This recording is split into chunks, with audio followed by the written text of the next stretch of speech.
আসসালামু আলাইকুম প্রিয় দর্শক, চ্যানেল আই সংবাদে স্বাগত। আপনাদের সঙ্গে আছি আমি সামির হোসেন। বিস্তারিত সংবাদের শুরুতে জানিয়ে দিচ্ছি সুপারফ্রেশ ফর্টিফাইড সয়াবিন তেল সংবাদ শিরোনামগুলো। যে স্বপ্ন বাস্তবায়নে শিক্ষার্থীরা জীবন দিয়েছে তা থেকে সরে যাওয়ার সুযোগ নেই বললেন প্রধান উপদেষ্টা। দেশ গড়ার সুযোগ সর্বোচ্চ কাজে লাগানোর তাগিদ। শান্তিরক্ষা ইস্যুতে বাংলাদেশ প্রসঙ্গ এনে ভারতের প্রতিরক্ষা মন্ত্রীর বক্তব্যে বিস্মিত পররাষ্ট্র উপদেষ্টা। যুদ্ধের আশঙ্কা দেখছে না বাংলাদেশ। স্বৈরাচারের পতন হলেও ষড়যন্ত্র অব্যাহত বললেন তারেক রহমান। গণতন্ত্র ও ভোটাধিকার পুনরুদ্ধারে আন্দোলন চালিয়ে যাওয়ার ঘোষণা। আমানত সুরক্ষা বীমা 1 লাখ থেকে বাড়িয়ে 2 লাখ টাকা করেছে বাংলাদেশ ব্যাংক। দুর্বল 10টি ব্যাংকে গ্রাহকের আস্থা ধরে রাখতে উদ্যোগ। এবং দেশে এনে শেখ হাসিনার বিচার করা হবে জানালেন ট্রাইব্যুনালের চিফ প্রসিকিউটর। গণহত্যার আলামত সংরক্ষণে গুরুত্ব আরোপ।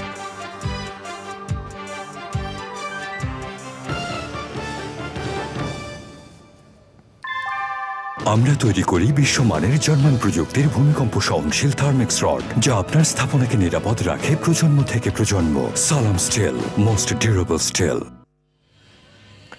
সংবাদ শিরোনামগুলো জানাচ্ছিলাম। এখনকার এই সংবাদ আয়োজন একই সঙ্গে চ্যানেল আইয়ের ইউটিউব চ্যানেলে এবং চ্যানেল আইয়ের ওটিটি প্ল্যাটফর্ম আই স্ক্রিনে লাইভ স্ট্রিম হচ্ছে। এবার বিস্তারিত।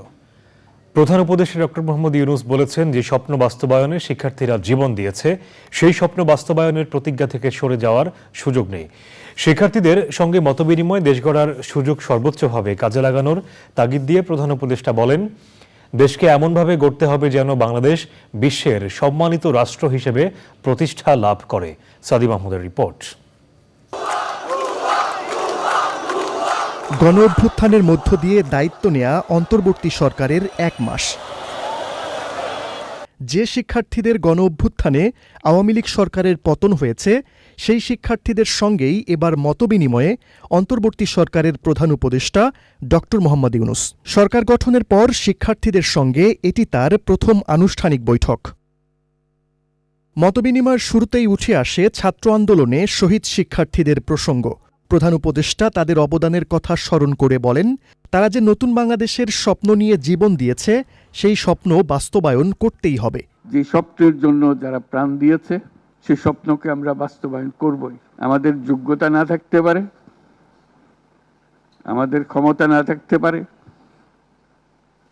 কিন্তু আমাদের প্রতিজ্ঞা রইল আমরা এটা করব। আমরা নতুন বাংলাদেশের অফিস এটা করেছি। নতুন বাংলাদেশ গড়ার জন্য আমরা এখানে এসেছি, সেটা যেন সবাই মিলে আমরা করতে পারি। দেয়ালের যে লেখাগুলো যখনই দেখি অবাক লাগে, এত কথা কিভাবে এদের মনে আসলো। এদের পেছনে তো কোনো কবি নাই, কোনো সাহিত্যিক নাই, কোনো পণ্ডিত নাই যে কথাগুলো জোগাড় করে করে দেবে। প্রতিটি কথা অত্যন্ত মূল্যবান। ছোট্ট কথা, ছোট্ট ছবি, অত্যন্ত মূল্যবান। দেশ গড়ার যে কাজ তরুণরা শুরু করেছে সেই কাজ সবাইকে একসাথে এগিয়ে নেয়ার তাগিদ দেন প্রধান উপদেষ্টা। যে কাজ শুরু করেছো এই কাজ সমাপ্ত না হওয়া পর্যন্ত এর থেকে বেরিয়ে যেও না। বাংলাদেশের জন্ম থেকে আজ পর্যন্ত এই সুযোগ আর আসে নাই। এই সুযোগ হাতছাড়া হলে বাংলাদেশের আর কোনো ভবিষ্যৎ থাকবে না। কাজে এটা যেন শুধু রাষ্ট্র নয়, পৃথিবীর সম্মানিত রাষ্ট্র হিসেবে প্রতিষ্ঠিত হতে পারে। যেহেতু তরুণরা এটার হাল ধরেছে, এই কারণেই এটা ভিন্ন, এই কারণে এটা ইউনিক, অনন্য। তোমরা যে ঢেউ উঠিয়েছ শুধু এখানকার মনে না, সারা দুনিয়ার বাংলাদেশিদের মনে এই ঢেউ উঠিয়েছ। তারাও যোগ দিতে চায়। যারা বাংলাদেশি নয়, অন্যান্য দেশের তরুণরা, তারা বলছে আমরাও দেখতে চাই, কারণ আমাদের দেশেও এরকম দরকার। তোমরা সারা পৃথিবীর তরুণকে জাগিয়ে দিয়েছ। ছাত্র জনতার ওপর যারা অত্যাচার চালিয়েছে তারা দেশকে আবারও অশান্ত করার চেষ্টা করবে বলে সতর্ক করে প্রধান উপদেষ্টা বলেন, তাদের নিপীড়নের কথা দেশবাসীর কাছে তুলে ধরতে হবে। সাদি মাহমুদ, চ্যানেল আই, ঢাকা। ভারতের সাথে সম্মান ও ন্যায্যতার ভিত্তিতে সুসম্পর্ক রেখে সরকার কাজ করবে বলে জানিয়েছেন অন্তর্বর্তী সরকারের প্রধান উপদেষ্টা ডক্টর মোহাম্মদ ইউনূস। বিকেলে প্রধান উপদেষ্টার বিশেষ সহকারী মাহফুজ আলম সংবাদ সম্মেলনে একথা জানান। মাহফুজ আলম জানান, ডক্টর ইউনূসের সাথে মতবিনিময় অনুষ্ঠানে শিক্ষার্থীরা নানা বিষয়ে তাদের মতামত প্রকাশ করেছেন। সামনের দিনগুলোতে সরকার শিক্ষার্থীদের মতামত নিয়েই কাজ করবে। এ সময় ধর্ম নিয়ে রাজনীতি বিষয়ে সরকারকে সচেতন থাকার আহ্বান জানান শিক্ষার্থীরা। গত এক মাস ধরে যেই ধরনের বক্তব্যগুলো সরকারের পক্ষ থেকে গিয়েছে, ওই সকল বক্তব্যগুলোই মূলত রেইটারেটেড হয়েছে। বিশেষ করে ভারত প্রশ্নে স্যার বারবার বলেছেন যে ভারতের সাথে আমাদের সুসম্পর্ক দরকার, কিন্তু সেটা হবে ন্যায্যতার ভিত্তিতে এবং সমতার ভিত্তিতে, যে আমরা মানে সম্মান এবং ন্যায্যতা যদি না পাই তাহলে এই সম্পর্ক প্রতিবেশীর সাথে সম্পর্ক রাখার বিষয়টা স্যার বলেছেন। এবং স্যার বলেছেন যে সার্ক যেই সংস্থা আছে, এই সংস্থা পুনর্জীবনের জন্য স্যার চেষ্টা করবেন। ভারতের সঙ্গে যুদ্ধের আশঙ্কা দেখছে না বাংলাদেশ। দুপুরে পররাষ্ট্র মন্ত্রণালয়ে সমসাময়িক বিষয়ে সাংবাদিকদের সঙ্গে আলাপকালে একথা বলেন পররাষ্ট্র উপদেষ্টা মোহাম্মদ তৌহিদ হোসেন। শান্তিরক্ষার জন্য ভারতের সশস্ত্র বাহিনীকে প্রস্তুত থাকতে বলেছেন দেশটির প্রতিরক্ষা মন্ত্রী রাজনাথ সিং। প্রসঙ্গক্রমে তিনি বাংলাদেশ পরিস্থিতির কথা তুলেছেন। কেন বাংলাদেশ প্রসঙ্গ এলো তা নিয়ে উদ্বেগের চেয়ে অবাক হয়েছে ঢাকা, মন্তব্য করেছেন পররাষ্ট্র উপদেষ্টা। তিনি বলেন, ইউক্রেন, রাশিয়া বা ইসরায়েল হামাসের সঙ্গে বাংলাদেশ কি করে তুলনীয় তা একেবারেই বোধগম্য নয়। আমি যতটা উদ্বিগ্ন তার থেকে বেশি অবাক যে উনি এ ধরনের কথা কেন বললেন। আমি এটার কোনো কারণ খুঁজে পাই না। আমি কোনো অবস্থাতেই মনে করি না যে ভারতের সাথে আমাদের কোনো যুদ্ধবিগ্রহ হওয়ার সম্ভাবনা আছে। উনি এটা কি তার নিজের দেশের কনজাম্পশনের জন্য বলেছিলেন কিনা সেটা আমাদের বুঝতে হবে। আর উনি যেভাবে বলেছেন এটা বিটিং অ্যারাউন্ড দ্য বুশ অনেকটা, কারণ ইউক্রেনের যুদ্ধের কারণে তো ভারতের যুদ্ধ প্রস্তুতির আমি কোনো প্রয়োজন দেখি না, বা হামাসের সাথে যে সমস্যা হচ্ছে তাতে করেই বা ভারতের অন্ততপক্ষে এখানে কি সম্পর্ক। আর এর সাথে ইউক্রেন এবং হামাসের সাথে বাংলাদেশ কি করে তুলনীয় হয় এটাও আমার বোধগম্যতার বাইরে। আমি কোনো নিজার রিয়াকশন দেখাতে চাই না। আমরা অবশ্যই এটা দেখবো যে উনি কেন এরকম কথা বলছেন। বিএনপির ভারপ্রাপ্ত চেয়ারম্যান তারেক রহমান বলেছেন, স্বৈরাচারের পতন হলেও ষড়যন্ত্র এখনও অব্যাহত রয়েছে। সব ষড়যন্ত্রের বিষ দাঁত ভেঙে জাতীয়তাবাদী শক্তিকে সঙ্গে নিয়ে মানুষের অধিকার ও গণতন্ত্র প্রতিষ্ঠা করা হবে। সাতক্ষীরার কলারোয়ায় গণসংবর্ধনা অনুষ্ঠানে ভার্চুয়াল বক্তব্যে তারেক রহমান আরও বলেন, গণতন্ত্র ও মানুষের ভোটের অধিকার ফিরে না পাওয়া পর্যন্ত বিএনপির আন্দোলন চলবে। সাতক্ষীরা থেকে আবুল কাশেমের ভিডিও চিত্রে আক্তার হোসেনের রিপোর্ট। সাবেক প্রধানমন্ত্রী শেখ হাসিনার গাড়িবহরে হামলার মামলায় ৭০ বছরের সাজাপ্রাপ্ত বিএনপির প্রকাশনা বিষয়ক সম্পাদক হাবিবুল ইসলাম হাবিব ৪ বছর কারাভোগ শেষে নিজ এলাকা সাতক্ষীরার কলারোয়ায় গেলে তার গণসংবর্ধনার আয়োজন করে স্থানীয় বিএনপি।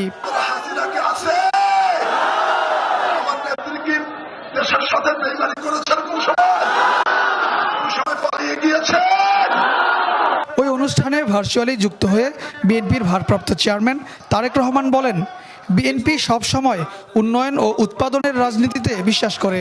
যে ষড়যন্ত্র দেশের ভেতরে ছিল, যে ষড়যন্ত্র দেশের বাইরে ছিল, তাদের সেই ষড়যন্ত্র এখন অব্যাহত আছে। তারা কোনোভাবেই চায় না এই দেশের মানুষ তাদের গণতান্ত্রিক অধিকার ফিরে পায়।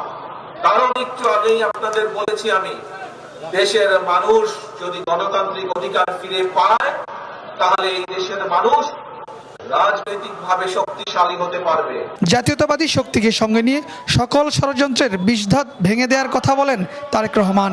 দৃঢ়ভাবে শপথ গ্রহণ করি, সকল ষড়যন্ত্রের বিষধাত ভেঙে দিয়ে যে কোনো মূল্যে আমরা বাংলাদেশ জাতীয়তাবাদী দল জনগণকে সাথে নিয়ে এই দেশের মানুষের হারিয়ে যাওয়া গণতন্ত্রকে পুনরুদ্ধার করব। বিএনপি নেতারা বলছেন, যারা মামলা হামলা করে বিএনপিকে ধ্বংসের ষড়যন্ত্র করেছিল আজকে তারা নিজেরাই ধ্বংস হয়ে গেছে। তারেক রহমানের নেতৃত্বে দলকে সুসংগঠিত রেখে আগামী দিনের নতুন বাংলাদেশ বিনির্মাণের কথা বলছেন তৃণমূলের নেতাকর্মীরা। সাতক্ষীরার কলারোয়া থেকে আক্তার হোসেন, চ্যানেল আই। আমানত সুরক্ষা বীমা ১ লাখ থেকে বাড়িয়ে ২ লাখ টাকা করেছে বাংলাদেশ ব্যাংক। গভর্নর বলেছেন, সরকার চায় না কোনো ব্যাংক দেউলিয়া হোক, তবে কমপক্ষে 10টি ব্যাংকের অবস্থা এত শোচনীয় যে গ্রাহকের ন্যূনতম আস্থা ধরে রাখতে আগাম টোটকা হিসেবে তার এই উদ্যোগ। বাংলাদেশ ব্যাংক কোনো প্রতিষ্ঠানের ব্যাংক হিসাব জব্দ করেনি। প্রতিষ্ঠান ক্ষতিগ্রস্ত হোক, কেন্দ্রীয় ব্যাংক তা চায় না বলেও জানান গভর্নর। রিজভী নওয়াজের রিপোর্ট। আকণ্ঠ দুর্নীতি আর লুটপাটে রুগ্ন হয়ে মরমর অবস্থায় কমপক্ষে 10টি ব্যাংক। বেআইনি সুবিধা এমনকি টাকা ছাপিয়েও এসব ব্যাংককে বাঁচিয়ে রাখার চেষ্টা করা হয়েছে, কিন্তু এখন আর তা চায় না কেন্দ্রীয় ব্যাংক। গভর্নর জানালেন, আমানতকারীদের সুরক্ষা দিতে বৃদ্ধি করা হয়েছে আমানতের বীমার পরিমাণ। আমরা আশা করি না কোনো ব্যাংক দেউলিয়া হবে, কিন্তু অন্যদিকে আবার এটাও ঠিক অনেক ব্যাংক দেউলিয়া হয়ে আছে, কিন্তু আমরা কাস্টমারের স্বার্থ রক্ষা করব। এই ব্যাংকগুলোকে আমরা ঘুরিয়ে দাঁড়াতে সাহায্য করব এবং ইনশাল্লাহ ওগুলো ঘুরে দাঁড়াবে। সময়ের ব্যাপার, কাস্টমার আলটিমেটলি ক্ষতিগ্রস্ত হবে না। তারপরেও কাস্টমারকে তো আস্থা তো দিতে হবে। যদি আমরা 95% পরিবারকে বলি তোমাদের টাকা নিরাপদ তোমরা নিবে না, তাহলে তো আমার একটা চাপ কমে যাচ্ছে ব্যাংকের উপর থেকে। সেই উদ্দেশ্যেই এই ঘোষণাটা দেওয়া এবং এই তৎপরতা যে আমরা তোমাদের পাশে আছি।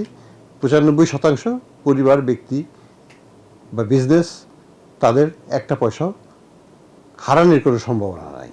ডিপোজিট ইন্স্যুরেন্স স্কিম যেটা বাংলাদেশে আছে, যেটার মাধ্যমে 1 লক্ষ টাকা পর্যন্ত গ্যারান্টি দেওয়া আছে, তাই না, যে প্রত্যেক ডিপোজিটের 1 লক্ষ টাকা পর্যন্ত পেতে পারে। যদি কোনো কারণে ব্যাংক ফেলিওর হয়, ব্যাংক টাকা না দিতে পারে, সরকার এটা দিবে। আমাদের হিসাবে আমরা কি অ্যাজ পার্ট অফ কনফিডেন্স বুস্টিংয়ের কনটেক্সটে আমরা এটাকে দ্বিগুণ করে দিচ্ছি 2 লক্ষ টাকা পর্যন্ত। এস আলমের সম্পত্তি হাতবদলের প্রসঙ্গে গভর্নর আবারও সাবধান করলেন সবাইকে। আর এসআরএমের অন্য মালিকানার কথা আমি আপনাদের মাধ্যমে একটু সতর্কবাণী দিতে চাই যে যদি কেউ তাদের সম্পত্তি কেনে, তারা নিজ দায়িত্বে কিনবে। এটার মালিকানার গ্যারান্টি কিন্তু আমরা দেব না। আমানত সুরক্ষা বীমা দ্বিগুণ করার বিষয়ে আইন সংশোধনের দরকার হলে তা করবে সরকার।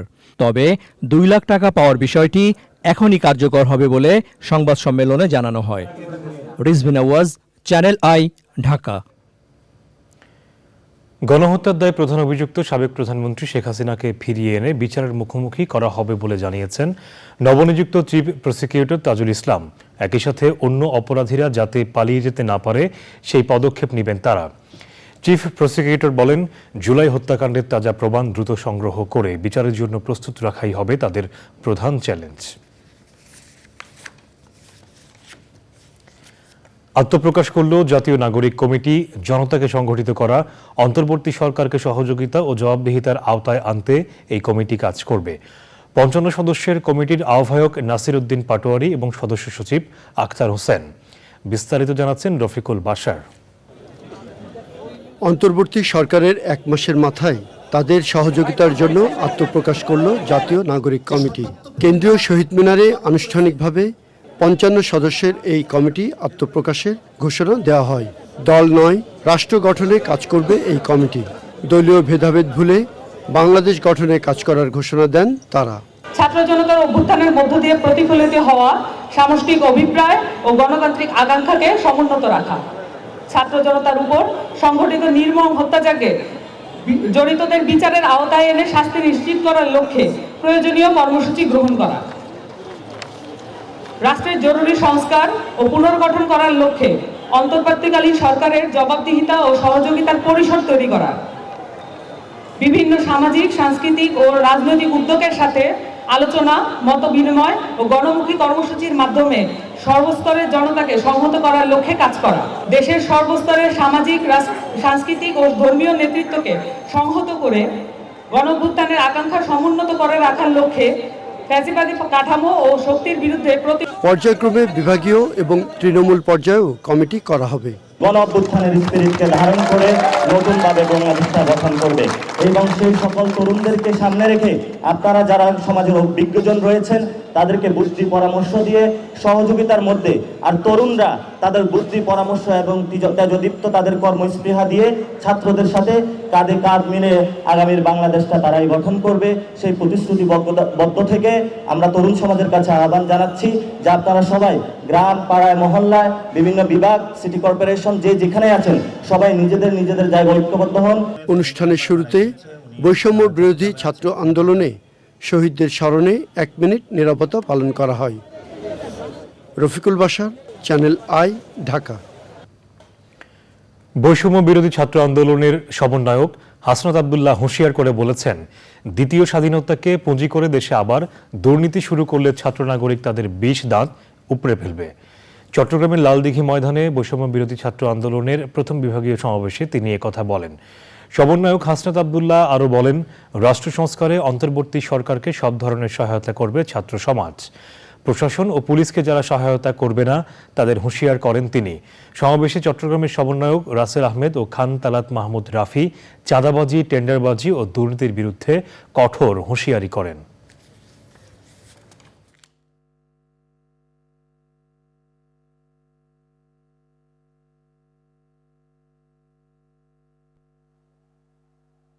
আমরা বুলেট বোমা ভয় পাই না,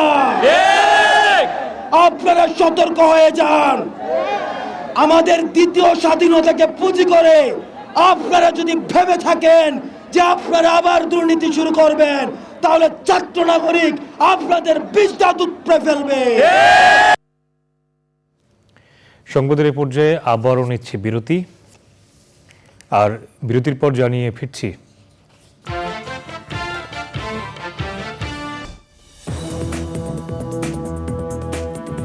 বিরতির পর আবারও আমন্ত্রণ।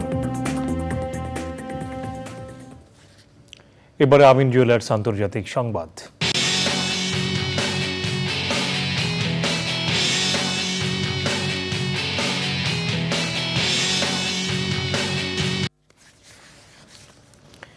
মণিপুরে নতুন করে সহিংসতা শুরু হওয়ায় জিবিরাম ও বিষ্ণুপুর জেলায় জরুরি অবস্থা জারি করেছে রাজ্য সরকার। জিরিবামের বিভাগীয় ম্যাজিস্ট্রেটের নির্দেশনা অনুযায়ী জরুরি অবস্থা চলাকালীন একসঙ্গে 5 জনের বেশি মানুষ জড়ো হতে পারবেন না এবং কেউ অস্ত্র বহন করতে পারবেন না। সহিংসতা শুরু হওয়ার পর জিরিবাম ও বিষ্ণুপুর জেলায় ড্রোন এবং রকেট হামলার পাশাপাশি গোলাগুলির ঘটনাও ঘটেছে। ভারতীয় গণমাধ্যম এনডিটিভি বলছে, মণিপুরে পুলিশের অস্ত্রাগার থেকে অস্ত্র লুটের চেষ্টা করেছে দুষ্কৃতকারীরা। গভীর রাতে মণিপুর রাইফেলস ব্যাটালিয়নের 2টি অস্ত্রাগার থেকে অস্ত্র লুটের চেষ্টা চালানো হয়, তবে দুষ্কৃতকারীদের চেষ্টা ব্যর্থ করে দেয়ার দাবি করেছে ভারতীয় নিরাপত্তা বাহিনী। এবারে কৃষি সংবাদ।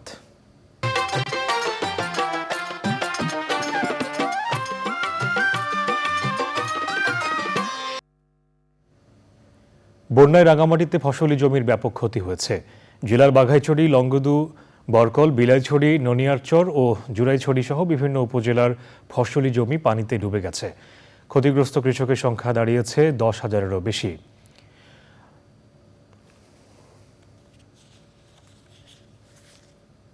প্রকৃতি সংবাদ।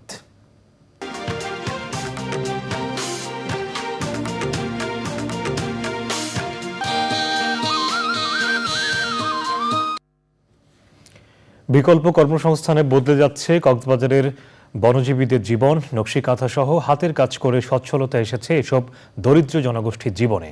এতে বৃক্ষ নিধন কমে যাওয়ায় রক্ষা পাচ্ছে বনের পরিবেশ, নিরাপদ হচ্ছে বন্যপ্রাণীদের আবাসস্থল।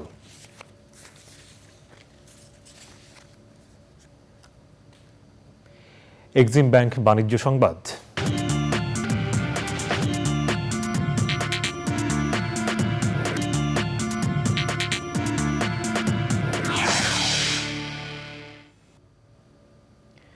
ফার্স্ট সিকিউরিটি ইসলামী ব্যাংকের নতুন পরিচালনা পর্ষদের সাথে ব্যাংকের ব্যবস্থাপনা কর্তৃপক্ষ, বিভাগীয় প্রধান, আঞ্চলিক প্রধান ও শাখা ব্যবস্থাপকদের মতবিনিময় সভা ডিজিটাল প্ল্যাটফর্মে অনুষ্ঠিত হয়েছে। সভায় প্রধান অতিথি ছিলেন ব্যাংকের চেয়ারম্যান মোহাম্মদ আব্দুল মান্নান।